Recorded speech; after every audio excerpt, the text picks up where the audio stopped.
Welcome to Friends Talking Trends, everybody. This is a podcast about marketing, PR, and everything in between. I am Pauline Bayron. This is Mike Pachanik, and we're going to be your host. And we're going to bring a lot of the latest trends to you every week. For the first episode, we're going to introduce ourselves to you. And first, I'd like to introduce you to Mike Pachanik. He's a former reporter, an amazing communications leader. He has his own business, and he's the expert in communications and PR and all of that. So you're going to hear from the best. But first, let me introduce you guys to Mike. Hi, Mike. Welcome everybody. And Mike, just please introduce yourself and tell us a little bit about your journey. Thank you, Pauline. Great to be here. So my journey into communications, I think, started back in high school. I was on the speech team, and I also was a prolific writer in an English class. And I had a teacher who suggested that maybe journalism would be a good career path for me. And I hadn't really thought about it. I always want to go to law school or just get into business like all of my friends. And so I started looking into journalism programs, and I happened upon the University of Missouri, which is the world's oldest and first, and in my opinion, best journalism school. And I went down and toured the campus, and they run a television station as part of their operation. And I was just bitten by the bug then. I said, I got to do this. So ended up applying to the school and got in and went down there and started my journalism career there at the university. I worked in college radio, was the news director of the college radio station. We ran a talk show kind of program once a week. And then my junior year is when you're allowed to get into the TV program. And I was able to work at the commercial NBC TV station as, a 19, 20-year-old kid. And it was awful television, but it was a great experience. That's awesome. So Mike, tell us a little bit about what was it about TV that, intrigued you, and why did you decide to work on TV news? Yeah, so I will say this. I love radio. I think it's a great medium. I listen to a lot of podcasts. I listen to a lot of terrestrial radio, even though it's kind of becoming a dinosaur.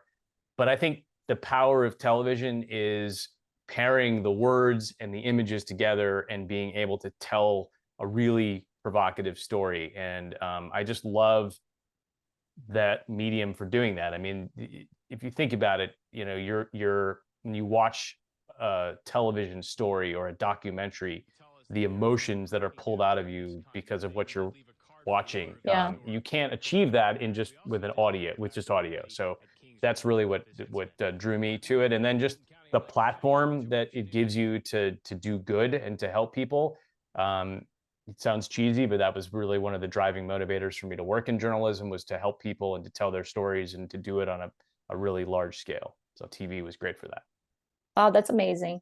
Well, for those who don't know, Mike has 22 years of experience in TV. So Mike, do you have any really interesting or the craziest stories that you can share with us throughout your career? I think it would be really great for the people listening in to get to know a little bit your experience and, everything that you've been through. Yeah, so I really had a long and fulfilling career. Got to interview presidential candidates. I got to cover huge sporting events, including the Masters golf tournament and the Kentucky Derby horse race several years in a row. Got to cover the Ryder Cup golf tournament, which is really fun. But the craziest story that I think stands out to me to this day was of a local gentleman in Atlanta, where I live, who was in a battle with one of the cities over the ability to raise chickens in his backyard. And the city didn't want him to be able to do it. The neighbors were complaining. And it got to the point where this guy was thrown in jail for raising chickens. Oh my God. Yeah. And when he was in jail, unfortunately, his home went into foreclosure. And when he got out, he had missed several payments, and the county marshals had shown up at his front door to evict him, to remove him from his home. And he called me. I had covered him previously, and he said, Mike, I need you to get down to the house. The marshals are outside. They're trying to, evict me from the home. So I said, okay, let's head over there. And when we got there, sure enough, the county marshals were on his front yard. They were knocking on the door. I gave the guy a call, and he says, Mike, tell the marshals to get off my property. And I was like, what's going on here? He's like, just tell him to get off my property. And at that point, I knew something was up. I could tell from his voice that there was something not right. So I told my photographer to record my conversation with him. I put my phone on speaker, and he said something to the effect of, "I love you, man. Thanks for everything you've done for me. I really appreciate it." Click. And at that point, I told the marshals, "Hey guys, I don't know what's going on, but you need to get off his property because something might happen." And sure enough, within about a minute of my phone conversation, the guy blew up his house in front of us. We were Oh probably my God. 15 feet from the front door. I mean, the whole earth shook. He had lined his home with explosives, so he fully knew he was going to be doing this. And he called us down there to cover it. And we did. We were there. And he killed himself. He blew the house up. It caught on fire pretty quickly. And he made a statement, and almost pretty much on live TV, because there were several TV stations there. And so to this day, that's Wow. just the craziest story I've ever covered.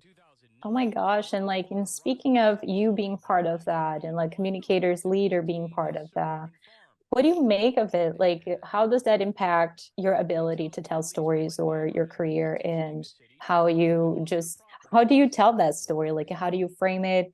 What was your angle, or just a little bit of curiosity here, like, because you're a whiz in the communications world.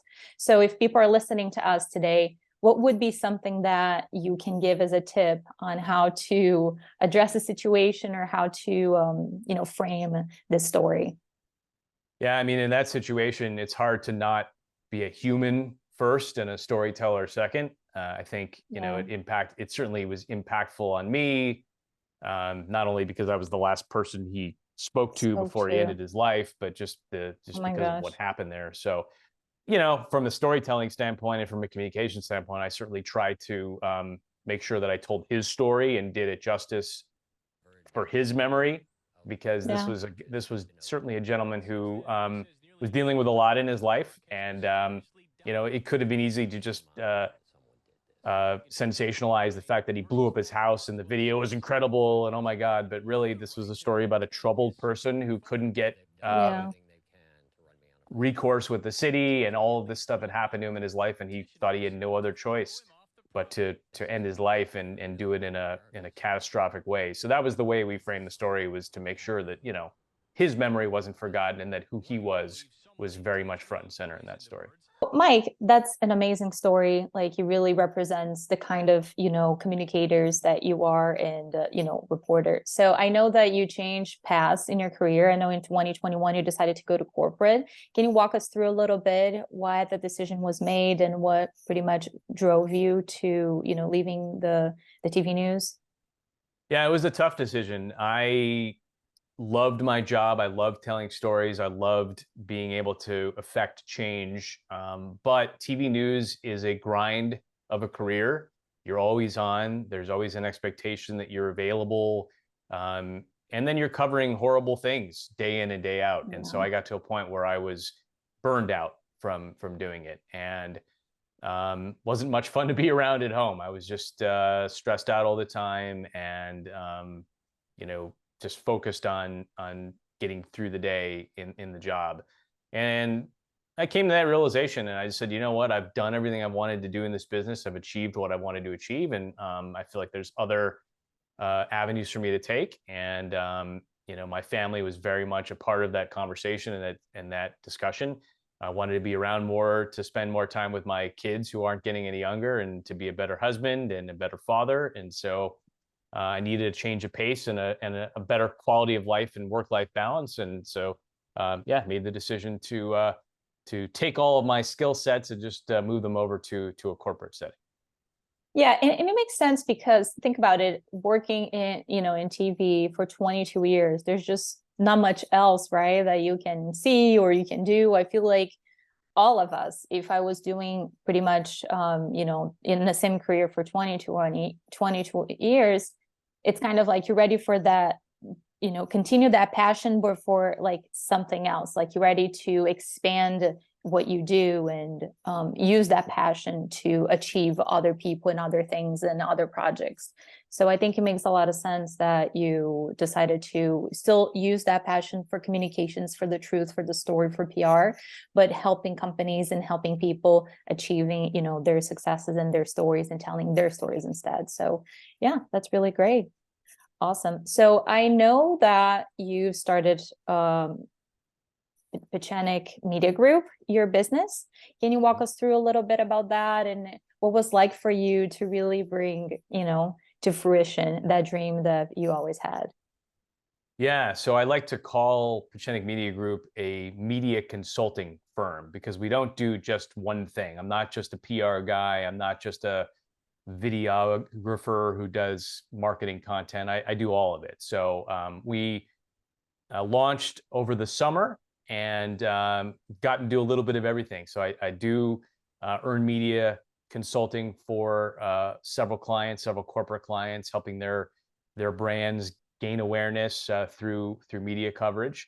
I produce marketing content for several small businesses here in the Atlanta market where I live currently. And I've done media training because being on the other side of the camera, I learned a lot about what not to do when you're being interviewed by somebody, and Yeah, I absolutely. able to parlay those skills to help businesses, sometimes politicians, get their messaging just right and understand how to communicate it effectively. And one of the other offerings that we have is for the legal sector in producing documentary style videos on behalf of attorneys and their clients to help them with their cases, both in criminal defense cases and personal injury as well, which is really interesting work. And it allows me to flex my storytelling and TV documentarian muscles a little bit more. That's awesome. So you're the full package, Mike. Try to Tell be. us, tell us a little bit, what part of the business you kind of like enjoy the most, or, it's your favorite part? Yeah. I think it's just going back to my TV roots is that the telling of the stories is my favorite. So whether it's producing a video or I'm able to um, create a compelling narrative for somebody, in a legal video or a marketing video, or even just in a pitch to a reporter. I love writing the pitch. I love extrapolating the best information from my client and creating that really buzzworthy headline or that subject line that's going to get somebody's attention, and then having the data points to back it up. It's like telling a story in journalism. So I really, anytime I can put on my creative thinking cap, I enjoy that. That's awesome. And Mike, as an entrepreneur, what would you say like that would be like a few tips to entrepreneurs watching us right now? Like what would be an advice that you would give to someone who want to launch their own business? Yeah, I would say it's not for the faint of heart. You really have to be passionate about what you're doing. I wanted to do this for the longest time. I just didn't have the balls. Really, it's the best way to put it, to take that jump, to take that leap. But once you do, you really just have to go all in. You have to be scrappy. You have to leverage all of your contacts and be willing to put yourself out there. I consider myself very lucky and blessed in the 6 months that I've been operating. Just putting myself out there and talking to people and letting them know that I'm doing this has resulted in a lot of business.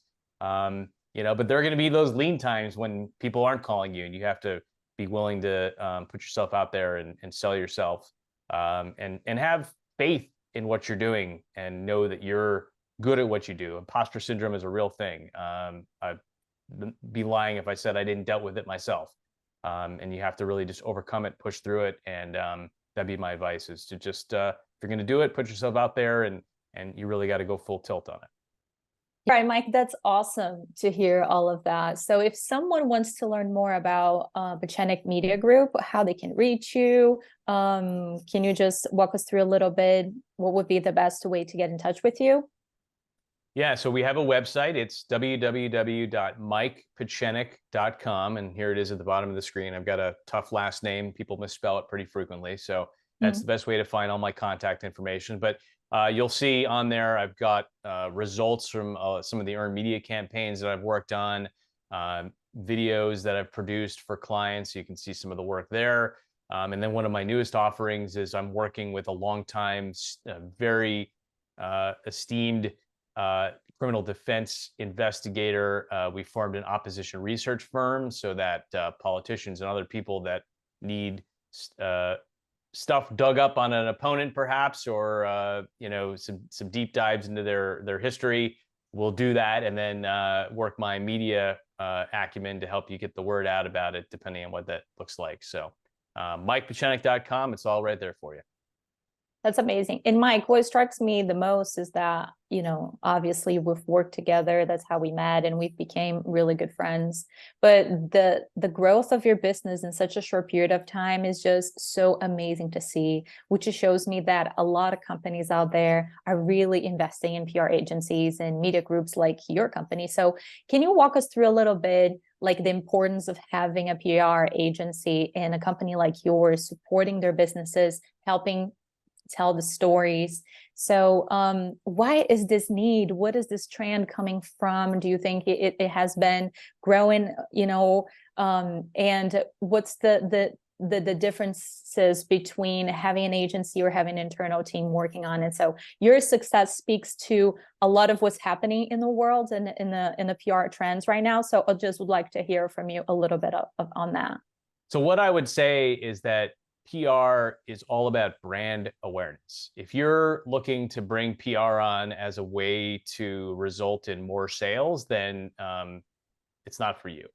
You need to be willing to invest in it over the long haul. It's not the kind of thing where you can switch the light on and off, by sending a press release here or a press release there. It really is a process. It really is a long haul exercise that a company needs to, if they're going to make this investment, they need to invest in it. And we're bringing in someone like myself is helpful, or an agency can be helpful, is, as a third party observer, I can kind of tell you like it is. And, everybody thinks their company is the best thing since sliced bread. And because they exist, they're just going to get covered. But I can look at it through the lens of a journalist who's been there, done that, and received some horrible pitches in my career to tell you, no, that's not really the story. Here's what the story should be, or here's what you should be talking about. And it's about, positioning your leadership as experts. It's about, doing studies and having really interesting data that journalists are excited about covering. And that's where having an agency or a sole practitioner like myself can be helpful, because you're getting that third party look at it that maybe even your internal team can't, and they might not have the capacity to do it. They're handling the internal newsletters, they're handling maybe some of the content needs you have at your company. They might do some of the earned media work, but if you outsource that to somebody, they might have other relationships and might have a fresh perspective that somebody internally doesn't have, and again, they're willing to tell you the unvarnished truth about what's in front of them. And even the expertise, right, Mike? Because if you think about it, somebody like yourself working in TV news and communications for 22 years, I'm sure you're able to just correct course and guide and provide some consulting in terms of, okay, this is the way to go, like this is how we're going to pitch it, or kind of like close gaps, or kind of like direct a little bit on what's more like what can resonate the most, right? So I think it sounds like from what you're saying that having an agency like yours, in a media group like you, it's extremely beneficial, because you have all the expertise that perhaps internal teams either don't have it, or the capacity that they don't have it, to really make an impact and get like that press release or whatever that may be, that positioning, that thought leadership piece where it needs to be. Yeah, and I would also say that having an ex-journalist like myself handling PR, and this is no knock on my PR friends who have never worked in news, but I think there's just an added layer of credibility that comes with having somebody who's been on that side of the fence, who understands what that looks like, to help you with your positioning. Because, it's easy to just say, oh yeah, that's a great idea, let's just do that, and not have done any kind of market research or understand what a reporter cares about or why they're going to care about it. But I think where having an ex-journalist is important, or comes in handy, is we've done the research, we can do the research, we know where to look, we know what to read, we know who to reach out to, There's this misconception too that, just because you have friendships with journalists, all of a sudden you're going to get a story covered. And while that may be helpful in getting your email opened, if the story is not a good story, they're not going to care. Yeah. Even if I were their best friend, they're not going to care unless it's something they would cover. So I think it's understanding that and helping the client to understand that as well is really important. Yeah. And it's just amazing to see that your company is new and already has so many clients. I think, that speaks volumes, right? In terms of like the expertise behind it and the way that you talk to reporters and the way that you handle stories and pitches and everything. So it shows, I think, that there is a huge demand in the market right now for somebody like yourself. So that's really awesome to hear. But guys, we're still friends talking trends here. So Mike, before you go, this is just the first episode, just a little intro about our amazing co-host, Mike Pachenik. But before we go, Mike, why don't you walk us through a little bit? What have you been seeing in, out there in terms of PR? What are the latest trends in PR for us to share with our folks that are listening to us right now? Yeah, I mean, I think we're seeing more reliance on going after influencers and not just so-called journalists, right? I think we're living in an age now where everybody considers themselves a journalist. If you have a cell phone and access to internet, you're all of a sudden your voice matters. But there is some truth to that. I mean, there are certainly influencers out there in every category that PR people are trying to kind of crack that code. I joke as a non-digital native myself, having not grown up with the internet and TikTok, what was that, when you and I were growing up? So having to like figure out where those people are and getting to them and getting them to care about you without having to pay to be a part of that ecosystem is an interesting trend. But at the end of the day, communication is communication, and doesn't matter what the trends are. Being able to clearly and effectively communicate your message to somebody, that's not going to change. So even though you may be doing it through a different vehicle, that hasn't changed. You need to still drill down on your talking points and make sure that you're very specific and intentional about what it is you're trying to get through to that person, whether they're a 22-year-old, influencer on Instagram or TikTok with, millions of followers, or they're a reporter at the Wall Street Journal. It doesn't matter. Like, you have to still communicate with them, and do it effectively. So, as far as trends go, I think it's not just the pitching of reporters and the influencers. I think owned media is still a very important aspect of any campaign, and it's doing podcasts. It's producing your own podcast if you're not getting on other podcasts. It's doing your own videos, your own thought leadership. It's ghostwriting pieces and getting them placed on behalf of your clients, so that they're in the places where they want to be and in front of the audiences they want to be in front of. So I think there's just more of that. That's awesome. I think, a lot of people listening out there, we're going to cover all of this. So this is really great. I just want you guys to get to know Mike today. This is just a short episode for us to introduce ourselves, but stay tuned. We're going to come every week with topics, within marketing, PR, and a lot more for us to uncover and, discuss and bring to you the latest trends. So thank you so much, Mike.